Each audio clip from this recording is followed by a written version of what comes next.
Assalamualaikum warahmatullahi wabarakatuh. Perkenalkan, nama saya Zalzabila Nanta Supriyadi dari semester 3C. Di sini saya akan mereview hukum administrasi negara pada pertemuan ke-7 yang telah disampaikan oleh dosen saya, yaitu Bapak Dr. Haji Dedi Mulyadi SHMH, dan asisten dosennya yaitu Bapak Dr. M. Rendi Aritayandi SHMH. Pengertian hukum administrasi negara menurut Joko Kusutomo, HAN adalah hukum yang mengatur tentang hubungan hukum antara jabatan-jabatan dalam negara dengan warga negara. Kedudukan HAN dalam ilmu negara. HAN termasuk hukum publik karena HAN bertujuan untuk melindungi kepentingan umum yang merupakan kewajiban administrasi negara. HAN meliputi peraturan-peraturan yang berkenaan dengan administrasi atau pemerintah atau kekuasaan eksekutif. Pada awalnya, HAN merupakan satu kesatuan dengan hukum tata negara.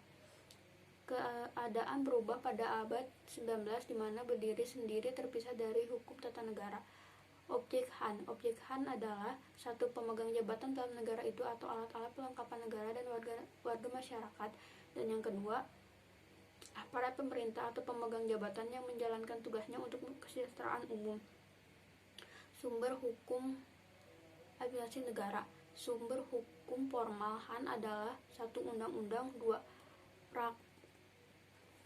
Praktek administrasi negara atau konvensi administrasi negara, yang ketiga jurisprudensi, dan yang keempat doktrin. Bentuk-bentuk perbuatan pemerintah. Ada dua macam pengertian pemerintah, yaitu pemerintah dalam arti luas dan pemerintah dalam arti sempit. Instrumen pemerintah adalah alat-alat atau sarana-sarana yang digunakan oleh pemerintah atau administrasi negara dalam melaksanakan tugas-tugasnya. Dalam menjalankan tugas-tugas pemerintah atau administrasi negara melakukan berbagai tindakan hukum dengan menggunakan instrumen, diantaranya 1. Instrumen prasarana, dan yang kedua instrumen yuridis. Norma hukum secara umum dapat dibagi menjadi 4, diantaranya norma hukum umum, norma hukum individual, norma hukum abstrak, dan norma hukum konkret. Ada 4 macam sifat norma hukum, yaitu norma hukum umum abstrak, norma hukum individual konkret, norma hukum umum konkret, dan norma hukum individual abstrak. Norma hukum dapat dibedakan dari daya laku menjadi 2.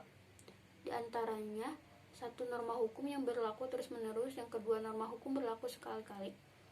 Norma hukum juga dapat dibedakan menjadi 4, di antaranya norma hukum tunggal, norma hukum berpasangan, norma hukum, dan norma hukum sekunder.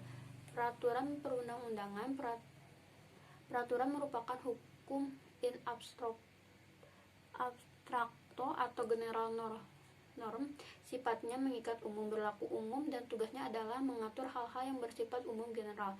Peraturan perundang-undangan memiliki ciri-ciri sebagai berikut. 1. Peraturan perundang-undangan bersifat umum dan komprehensif. Yang kedua, peraturan perundang-undangan bersifat universal. Dan yang ketiga, ia memiliki kekuatan untuk mengoreksi dalam memperbaiki dirinya sendiri. Berdasarkan kualifikasi norma hukum di atas, peraturan perundang-undangan itu bersifat umum abstrak, dicirikan oleh unsur waktu, dan yang kedua tempat, yang ketiga orang, dan yang keempat fakta hukum. Kewenangan legislasi pemerintah atau administrasi negara ada 2 macam, yaitu kewenangan legislasi yang mandiri, kewenangan legislasi kolegial, pembatasan kekuasaan melalui hukum administrasi negara. Pramagnis Suseno mengartikan redaksional di atas bahwa kekuasaan di sisi merupakan sesuatu yang mempesona, dan pada sisi lainnya merupakan hal lain.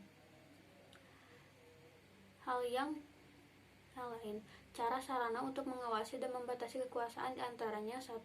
Moralitas atau religius, yang kedua etika, yang ketiga hukum. Kekuasaan membutuhkan hukum untuk 1. Guna memberikan legitimasi terhadap penyelenggaraan kekuasaan di dalam kehidupan masyarakat, dan yang kedua bahwa hukum dibutuhkan supaya kekuasaan tersebut dapat tumbuh dan berkembang jadi kesewenang-wenangan.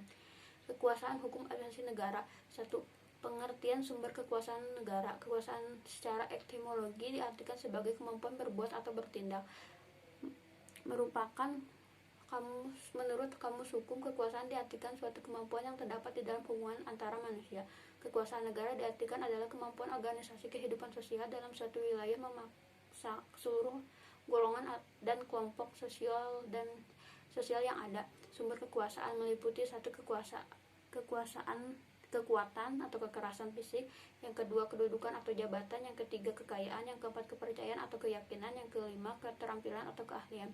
5. Paham kedaulatan diantaranya: 1. Paham kedaulatan Tuhan, yang kedua paham kedaulatan raja, yang ketiga paham kedaulatan negara, dan yang keempat kedaulatan rakyat, dan yang kelima paham kedaulatan hukum. Sekian dari saya. Wassalamualaikum warahmatullahi wabarakatuh.